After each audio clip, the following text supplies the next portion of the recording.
Bueno, les agradezco nuevamente a todos por venir. Para los que no me conocen, mi nombre es Melina. Voy a estar presentando el trabajo que hice titulado Caracterización de nubes de tormenta y su actividad eléctrica mediante sensado remoto, dirigido por el doctor Rodrigo Burguesa y codirigido, gracias, por el licenciado Matías Suárez. Bien, esta charla va a estar dividida en 5 partes. Vamos a tener por un lado la motivación, vamos a hablar un poco de qué es lo que hizo que hagamos este estudio.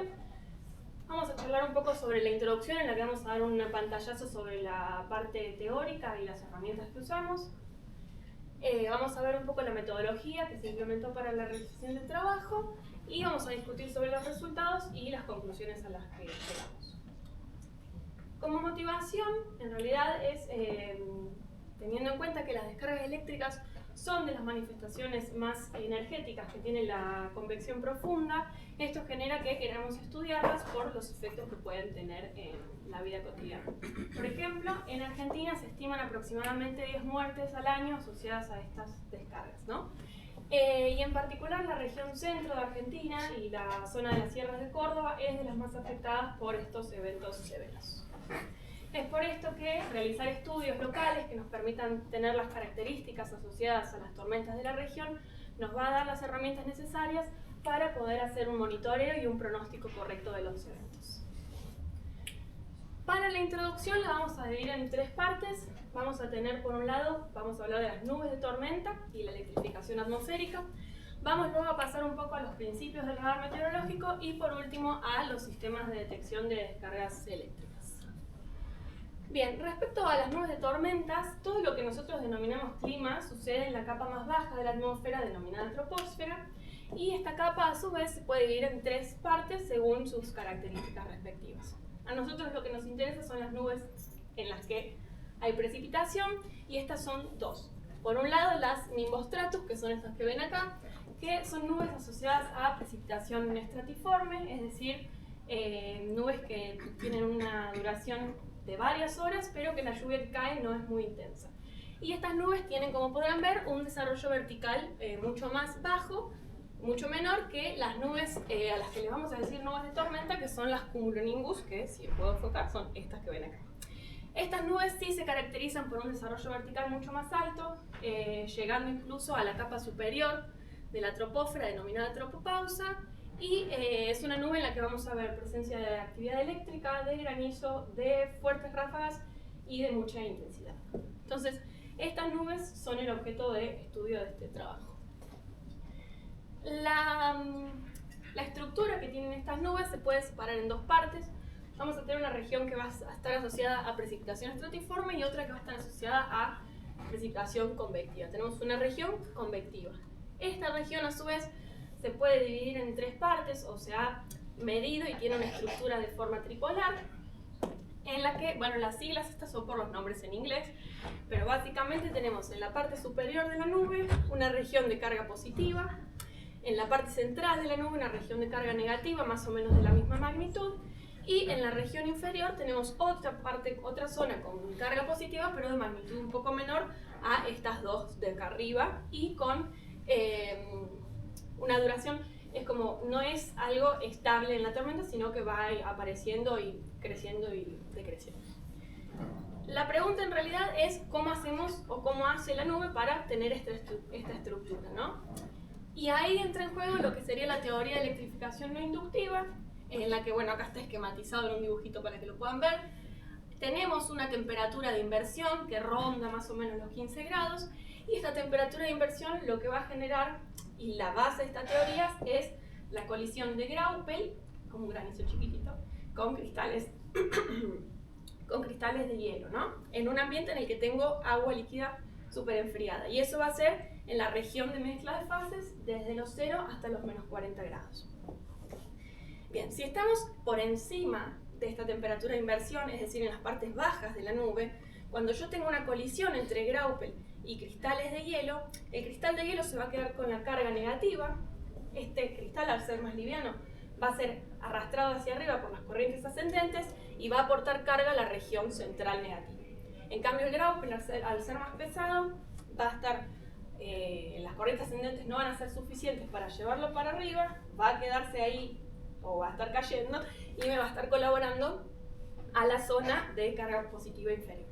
Por otro lado, si estamos por debajo de esta temperatura de inversión, es decir, en las partes más altas de la región de mezcla de fases, cuando tengamos la colisión de Graupel y cristal, por eso es el nombre de temperatura de inversión, es porque se invierte la carga con la que se queda cada hidrometeoro.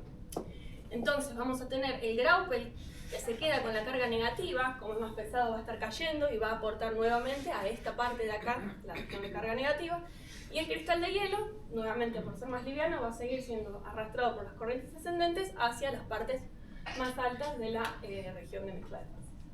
Acá se puede ver, por ejemplo, en este trabajo, que la temperatura de inversión, que está acá en el eje X, es dependiente tanto de la velocidad de colisión de los hidrometeoros como también del contenido de agua líquida. Entonces esto va a ser algo que va a depender del ambiente en el que esté.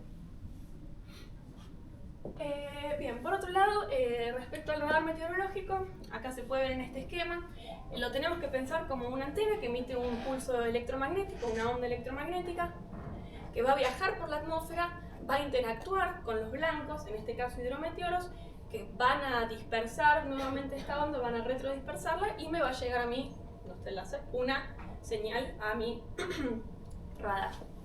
Esa energía que me llegue está acá, se puede ver como que no enfoca, bueno, acá se puede ver en esa parte de ahí la expresión que va a tener la potencia media que voy a recibir, que va a estar asociada a lo que vamos a llamar un volumen de resolución. Va a estar asociada a una parte específica de la nube o de la atmósfera, como lo quieran ver. A su vez, esta potencia va a tener muchos parámetros que van a depender del radar de por sí, y otro parámetro que es este de acá, ese de ahí en rojo, que va a estar asociado a la energía que van a estar retrodispersando estos hidrometeoros. Nuevamente, como queremos que el blanco sea un hidrometeoro, vamos a estar trabajando en longitudes de onda que cumplan la condición de que el diámetro sea mucho menor a la longitud de onda de nuestro pulso. Por otro lado, como la reflectividad va a tener un amplio rango de valores, lo vamos a transformar a escala logarítmica con esta expresión de acá, y vamos a trabajar en dBz. Esta es la reflectividad horizontal de la que vamos a estar hablando en el resto del trabajo. A su vez, un radar polarimétrico como el que tenemos acá en Córdoba y los que tenemos en Argentina tienen sus ventajas, y es que nos permiten inferir un poco más sobre la orientación que tienen los hidrometeoros. ¿Por qué? Porque las partículas que no son esféricas van a estar interactuando con una onda en la horizontal y otra en la vertical de maneras distintas, y esta diferencia en la interacción es la que nos permite, y es la base de las variables polarimétricas, nos permiten inferir sobre distintas características microfísicas de los hidrometeoros. Por ejemplo, una de las variables polarimétricas que usamos es el coeficiente de correlación copolar ρHb, que lo que hace es, a medida que yo voy muestreando un volumen de resolución del radar, va a estar mirando si las señales recibidas de la reflectividad en horizontal y en vertical son consistentes, y nos va a estar permitiendo distinguir si estamos muestreando ecos meteorológicos o ecos no meteorológicos. Por ejemplo, en este gráfico de acá, como pueden ver, los ecos meteorológicos están caracterizados por tener valores altos del coeficiente de correlación copolar, y en este caso todo esto que está acá en rojo es lo que podríamos interpretar como una nube, ¿no? Y todo lo otro, fíjense que es ruido. Esto nos permite decir, bueno, acá no estoy teniendo ecos de origen meteorológico. Entonces termina siendo un buen indicador de si la señal es o no confiable. Bien, por otro lado tenemos la reflectividad diferencial ZR, que se basa en la resta entre las componentes horizontal y vertical de la reflectividad.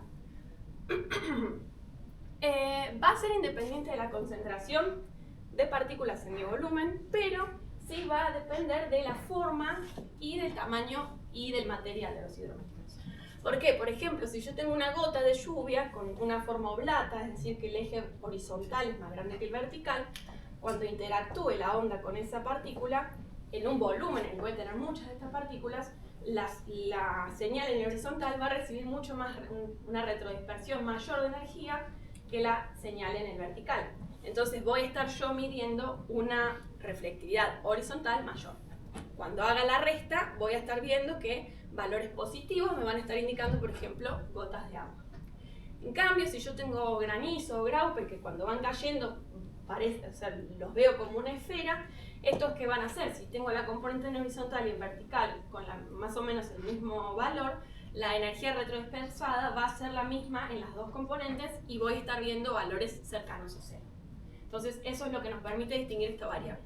Y hay que tener en cuenta que, como depende de ambos componentes, necesita y requiere de una calibración de las señales en el horizontal y en el vertical. Luego tenemos otra variable polarimétrica, que es la fase diferencial phi de p, que esta es la expresión de acá. Pueden ver que es la diferencia en las fases que va acumulando mi haz a lo largo del rango, a medida que se va propagando. Lo que tiene esto es que, como es acumulativo, va a ir creciendo con la distancia y no me va a permitir hacer una interpretación local de la variable. Entonces ahí surge la derivada, k de p, que sí va a tener una interpretación local y va a resultar proporcional a la concentración de hidrometeoros y al grado de oblatitud. Recuerden, oblatitud era que tenga más en el eje horizontal que en el vertical. La ventaja del radar polarimétrico es que, por ejemplo, muchos valores de reflectividad pueden estar asociados a distintos hidrometeoros. Entonces, uno, al tener las variables polarimétricas, puede ver la combinación entre todas las variables disponibles y de ahí inferir qué hidrometeoro es el que estamos muestreando o qué hidrometeoro predomina en el volumen de muestreo. Respecto a las descargas eléctricas, como para cerrar la introducción, tenemos que pensar que cuando una nube de tormenta ya tiene su estructura y su separación de carga marcada, va a inducir este step leader en inglés, que es básicamente un canal de plasma negativo que va a ir, se llama step porque va de a pedazos, ¿no? Va avanzando como de a pedazos, y en la punta va a tener tanta carga negativa que va a estar induciéndome un líder ascendente desde el suelo. Cuando estos dos líderes se conecten, se va a generar un canal, se va a completar mi canal, y ahí se me va a generar el return stroke, que básicamente es una onda de corriente que va a emitir energía electromagnética y también va a emitir en el visible, ¿no?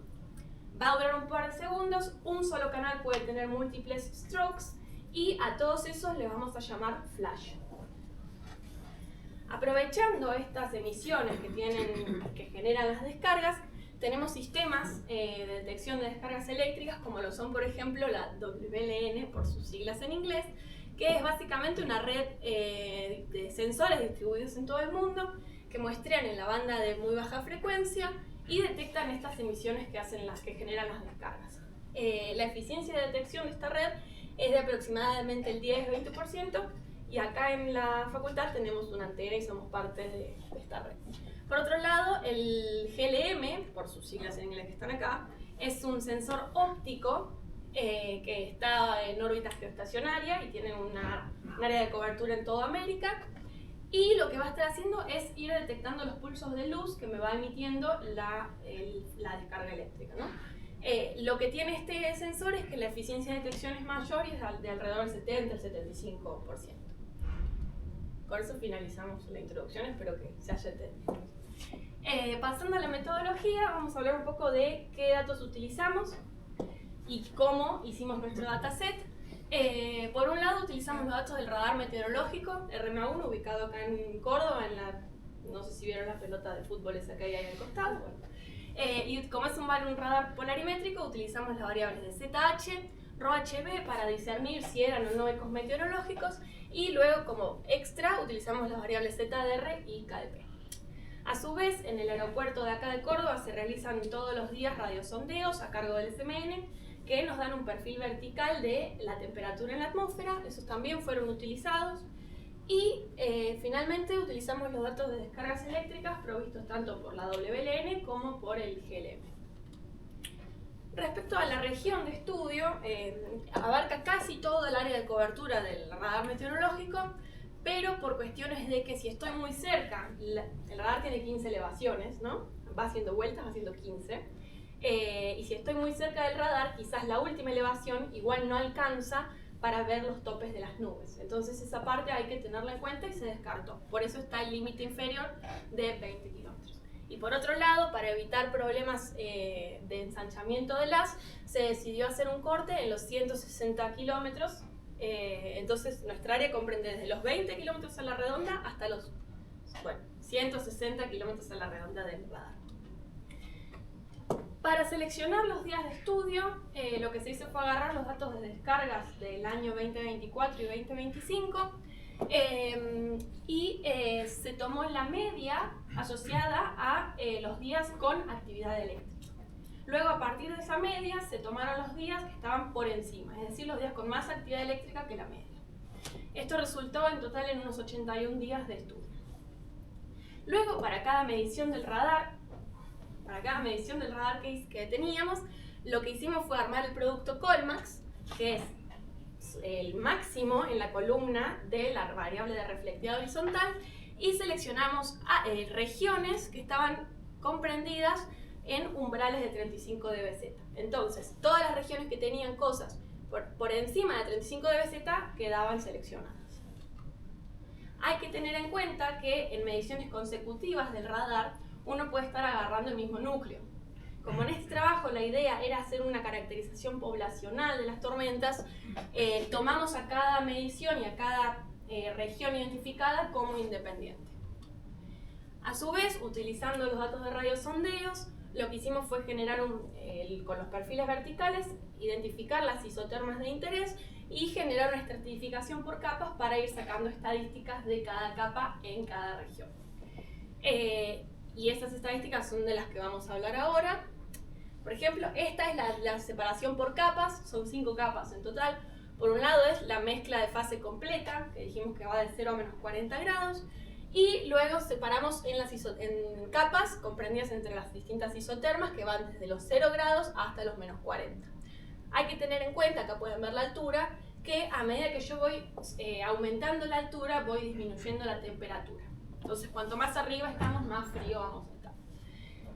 Para cada una de estas capas y para cada una de las regiones, se sacaron las variables derivadas de ZH, que son, por ejemplo, el percentil 90 en la capa, la media y la mediana. A su vez, también se calcularon los ecotops para distintos umbrales de reflectividad que van a estar asociados a la altura máxima alcanzada por esos valores que están ahí. Y por último, se calculó también la fracción volumétrica, es decir, el volumen o la proporción de toda mi tormenta que estaba con valores de reflectividad por encima de esos distintos umbrales. Y luego, para utilizar las variables polarimétricas, lo que hicimos fue calcular nuevamente para cada una de estas capas el percentil 10, la media y la mediana, tanto de ZR como de KDP. Hay que tener en cuenta acá que el percentil 90 se decidió utilizar en la reflectividad porque va a estar asociado a valores altos al final de la cola de la distribución y lo voy a poder asociar tanto a Graupel como a granizo. Lo mismo pasa para el percentil 10 de ZR y de KDP, que como dijimos, valores cercanos a 0 van a estar asociados a Graupel o granizo. Y nos interesa esto porque son los que interactúan, los que colisionan con los cristales de hielo y generan la separación de carga y por lo tanto las descargas eléctricas. Bien, para cada una de estas regiones, ya vimos la parte asociada al radar, vamos a ver ahora la parte asociada a las descargas eléctricas.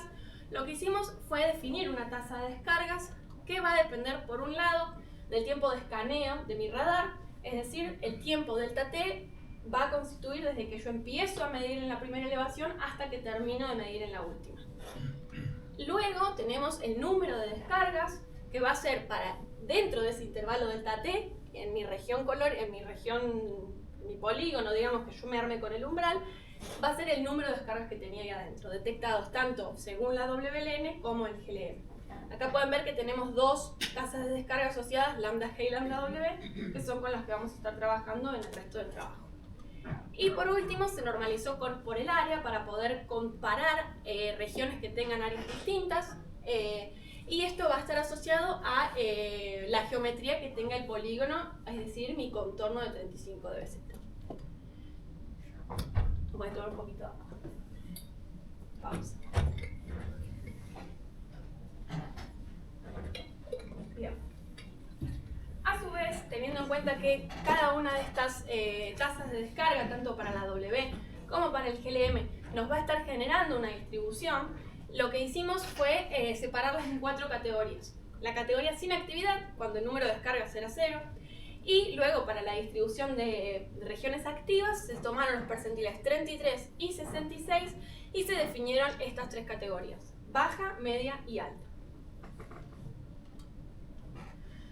Bien, pasando un poco a lo que serían los resultados, acá pueden ver en este gráfico la tasa de descargas encontrada para la W y para el GLM, y están marcados estas líneas punteadas más finitas, esas son el percentil 33, mientras que las rayas son el percentil 66 de cada distribución. Pueden ver que la distribución asociada al GLM está corrida hacia valores más altos, y esto nos va a estar indicando y es consecuencia de la mayor eficiencia de detección. Tienen que tener en cuenta que las regiones son las mismas para los dos sensores, solamente que hay algunos casos en los que el GLM sí va a estar detectando actividad eléctrica y la WL no. Esto lo podemos ver también en estos gráficos, en donde analizamos el ciclo diurno de detección de regiones y cómo se distribuye en esas horas la actividad eléctrica. Esto está en hora local, comenzando en las 12 horas, o sea, el mediodía, y terminando a las 11 de la mañana. Y pueden ver que hay un ciclo diurno marcado, en el que tenemos mínimos durante las horas de la mañana y la tarde temprana, y tenemos máximos asociados a las horas de la noche y madrugada. Esto está en concordancia con estudios previos y con la convergencia regional de la zona de las sierras de Córdoba, en la que se inicia la convección en la sierra en horas de la tarde-noche, y estas tormentas van avanzando hacia el este en la noche/madrugada. A su vez, se puede ver y quiero mostrar acá, esta es la caracterización según la W y esta es la clasificación según, esa es la clasificación según el GLM. Pueden ver que arriba tenemos muchas más regiones pintadas en gris, es decir, sin actividad eléctrica.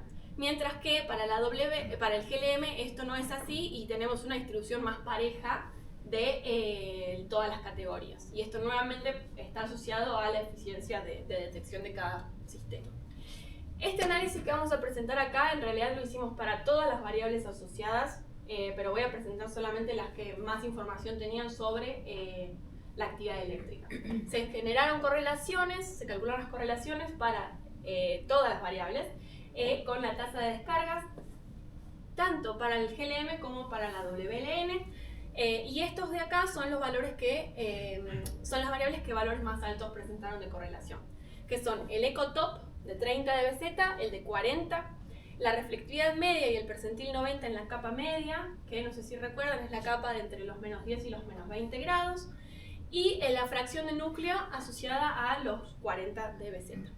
A su vez, como estos eran los que más relación presentaban con la actividad eléctrica, se decidió analizar estas mismas variables, pero ver cómo se caracterizaban según cada clase de actividad eléctrica, ¿no? Para eso se generaron estos diagramas de caja. Voy por partes. Tenemos arriba el ecotop de 30 dBz, abajo el de 40. De este lado tenemos las distribuciones asociadas al GLM y del lado de su derecha tendríamos las asociadas a la WLN. Lo que se puede ver en rasgos generales en los 4 paneles es que hay una tendencia ascendente, creciente, de las variables a medida que va aumentando la actividad eléctrica. Y esto se puede ver en todos, un poco más claro, un poco menos, pero está ahí. Y esto nos está diciendo, nos está mostrando que a medida que recuerden que el ecotop es lo que me está diciendo la altura máxima alcanzada por una reflectividad dada, ¿no? Entonces, a medida que voy aumentando mi actividad eléctrica, voy teniendo tormentas, voy teniendo regiones que van presentando cada vez valores más altos en ese umbral. Esto va a estar asociado a corrientes ascendentes más intensas que van a permitir que estos hidrometeoros, que son los asociados a los 30-40 dBz, puede llegar a ser el graupel o el granizo, y en este caso nos va a estar diciendo que las corrientes ascendentes intensas me pueden sostener en alturas altas a estos hidrometeoros, y eso va a estar asociado al desarrollo convectivo de mis tormentas, ¿no? Por otro lado, para evaluar la separación entre categorías, se realizó el test de Mann-Whitney, que lo que hace es agarrar aleatoriamente datos de cada una de las distribuciones y comparar si hay alguna distribución que sistemáticamente presente valores más altos que la otra. Y esto también se midió el efecto el tamaño de este efecto con este R de acá, que es el R biserial. Y a su vez también se calculó el overlap entre distintas categorías. Hay que tener en cuenta que esto se hizo para categorías consecutivas, ¿no? Entre sin actividad baja, baja media, media alta. Y acá, como pueden ver, el GLM presenta tamaños de efecto mayores que la W en todos lados, en todas las categorías, y el coeficiente de solapamiento es menor también en el GLM, lo que nos está indicando que tenemos una separación entre categorías mucho más nítida. Lo mismo hicimos para el percentil 90 y la media de la reflectividad en la capa media, donde nuevamente estamos viendo algo que es monótonamente creciente en todos los casos, en todos los paneles, están separados igual que en el gráfico anterior. Y en este caso lo que podemos ver es que a medida que va aumentando la actividad eléctrica, tanto la cola de mi distribución como la media se me van corriendo hacia valores más altos, lo cual también nuevamente me va a estar indicando corrientes ascendentes más intensas, más concentración de hidrometeoros y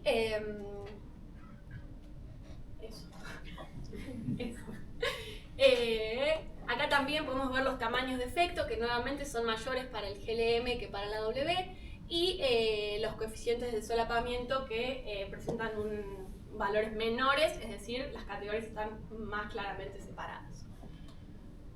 Por último, respecto a la fracción volumétrica del núcleo de 40 dBz, todas estas variables son las que mostré en las correlaciones, ¿no? También nos presentó una tendencia creciente, es decir, tormentas más intensas a medida que aumenta la actividad eléctrica. Y algo que quiero destacar acá es que la categoría sin actividad del GLM presentó una fracción volumétrica del núcleo de 40 dBz, que es prácticamente cero, y es mucho más baja comparado con la de alta, ¿no? Entonces me está diciendo que del total de mi tormenta casi nada está teniendo valores de reflectividad que estén asociados al Graupel y por ende al mecanismo de electrificación no inductiva. Algo que hay que tener en cuenta es que todas estas variables que presentamos se derivan de la misma, de la reflectividad horizontal, y que no son independientes entre sí. Todas van a estar describiendo el mismo estadio de mi tormenta, de mi región, pero desde distintos enfoques. Los ecotops me van a estar diciendo qué tan fuertes son las corrientes ascendentes, la fracción de volumen, qué tanta parte de mi tormenta está asociada a Graupel, y el percentil 90 me va a estar dando información de qué tan intenso es el núcleo ese que yo estoy viendo. Pasando un poco a lo que serían las variables polarimétricas, como mencionamos, hicimos el análisis de KdP y de ZDR. En ambos casos tuvimos los valores más altos de correlación que se encontraron son aproximadamente la mitad que las correlaciones para la reflectividad horizontal. Y en ambos casos las variables que mayor correlación tuvieron fueron los percentiles 10, que era lo que esperábamos porque estábamos diciendo que esos son los que tienen la información que nos interesa, ¿no? La información de Graupel y granizo, que son los hidrometeoros participantes de mecanismo de electrificación no inductiva.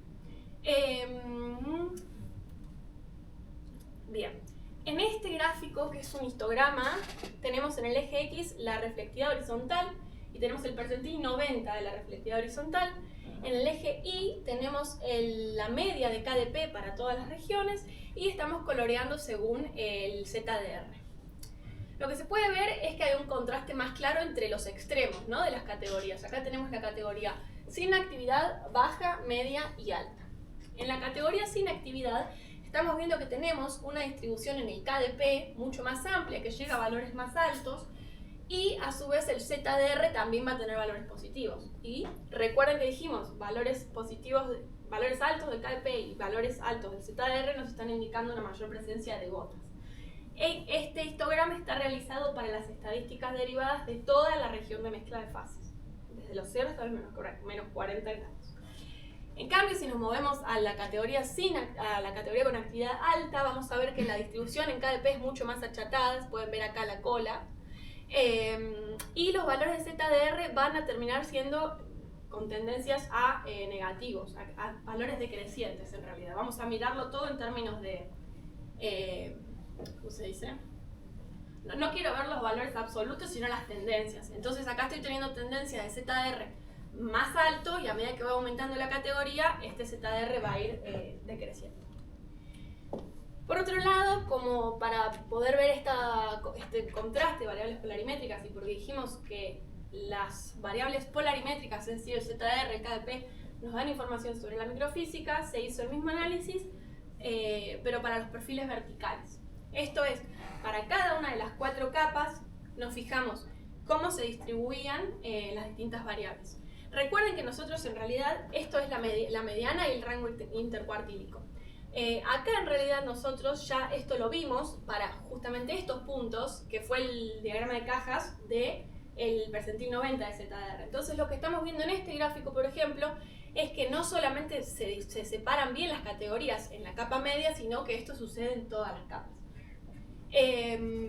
Por otro lado, estos dos de acá tienen el percentil 10 de ZR y el percentil 10 de KDP. En los que nuevamente podemos ver que en todas las capas, para el percentil 10 de ZR, se mantiene esta tendencia de que a medida que voy aumentando la categoría de actividad eléctrica, va a ir disminuyendo esta variable.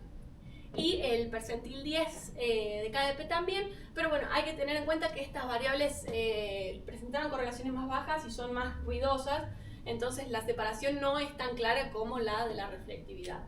La mayor parte de la información va a estar en la reflectividad. Por último, para cerrar, se utilizaron algoritmos de clasificación de hidrometeoros a partir de lógica difusa, que están hechos para un radar en banda C, que es el que tenemos nosotros, en el que utiliza tanto los perfiles verticales de temperatura, que son los que dijimos que tenemos de los radiosondeos del SMN, y las variables polarimétricas medidas por el radar. Esto lo que hace es, dada una función de costos, tiene varias categorías de hidrometeoros y al comparar tanto contrasta la temperatura con los valores de las variables y me dice, bueno, este volumen de resolución de tu radar se asocia a este hidrometeoro en particular. Haciendo eso, acá vamos a hablar, les explico este gráfico. Tenemos en el eje X, en todos los ejes X, la altura máxima que alcanzaron los cristales de hielo. Esto nos va a estar dando información también sobre el desarrollo vertical de mi tormenta, porque lo que tengo en las capas más altas son cristales de hielo. Y en el eje Y vamos a tener la altura máxima alcanzada por Graupel, que nos va a estar dando una información más o menos similar a la de los ecotops, que es la altura máxima a la que llegan estos hidrometeoros y va a estar asociada a la intensidad de mis corrientes ascendentes. Por otro lado, separamos en el panel superior, pueden ver este scatter asociado a la WLN y en el panel inferior asociado al GLM. Por otra parte, del lado derecho tienen la distribución de puntos para la categoría sin actividad eléctrica y luego para el lado izquierdo tienen las distribuciones asociadas a las categorías baja, media y alta que siguen el color verde, naranja, rojo. Y los centroides estos son los centroides de la distribución de puntos, ¿no? Por un lado podemos ver que en línea con todo lo que vinimos diciendo, con todo lo que vinimos viendo, el centroide asociado a estas distribuciones va aumentando tanto en la altura de cristales de hielo como en la de Graupel, lo que me está diciendo que a medida que tengo más actividad eléctrica, tengo nubes que tienen un desarrollo vertical más alto y updrafts o corrientes ascendentes más intensas que me llevan el Graupel más arriba. Y después, ahí está. Y por otro lado, que al tener una contaminación acá, fíjense que estos puntos son muchos más que los que están en la categoría sin actividad del GLM, entonces medio que me están contaminando un poco la señal ahí, y eso se deriva en este gráfico de acá, en el que los centroides están mucho más cerca y la separación entre categorías no es tan clara, en línea con lo que vinimos viendo antes. Bien. Para cerrar un poco con el trabajo, lo que vimos fue que de todas las regiones de estudio, que fueron aproximadamente 9.000 polígonos, en el 75% de ellos el GLM detectó actividad eléctrica, y también hay que tener en cuenta que al ser justo más o menos el 75%, esto nos permitió que las 4 categorías del GLM tengan una población similar. En cambio, para la W, solamente 41% de estas regiones tuvieron actividad eléctrica y bueno, el GLM nos permitió hacer una separación entre categorías mucho más clara y mucho más nítida para ver las distintas características de cada uno. Por otro lado, se encontró, y en concordancia con lo que veníamos viendo, que el ciclo diurno tiene un pico en las horas de la noche y que es consistente con nuestra iniciación convectiva en las sierras de Córdoba. Las variables asociadas a la reflectividad horizontal, tanto los ecotops como el percentil 90 y la media en las distintas capas, y en particular en la capa media, fueron los mejores discriminadores de actividad eléctrica, fueron las variables que presentaron las correlaciones más altas, y todos de distintas maneras nos estuvieron mostrando que las regiones con mayor actividad eléctrica tienen en general updraft o corrientes ascendentes más intensas y por ende más Graupel y más Graupel disponible para colisionar con los cristales de hielo, generar más separación de carga y por ende más actividad eléctrica, ¿no? Estamos favoreciendo, son todas cosas que favorecen el mecanismo de electrificación no inductiva. Por otro lado, se analizaron estos variables, todas las derivadas de la reflectividad horizontal a lo largo del rango del radar para la región de estudio, y se encontró que son valores que son robustos a medida que uno se va alejando del radar. Entonces, eso nos permitió controlar que lo que encontramos se preserve en realidad en todo el dominio de estudio, ¿no? Y por último también se vio que las variables asociadas a la polarimetría, ¿no? Al ZDR y el KDP, aportaron información que resultó complementaria a la reflectividad horizontal, dándonos información sobre la microfísica en la región de mezcla de fases.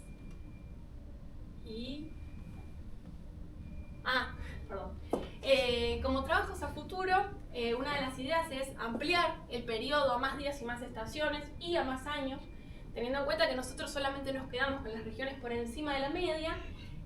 La mayoría cayeron en la época de primavera-verano, que es donde más actividad convectiva tenemos acá en la región.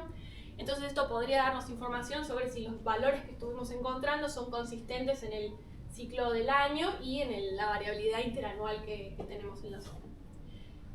Por otro lado, se propone también que se podrían aplicar correcciones de atenuación, más que nada a la reflectividad horizontal, para ver si se puede extender el dominio hasta más de los 160 kilómetros en donde hicimos el corte.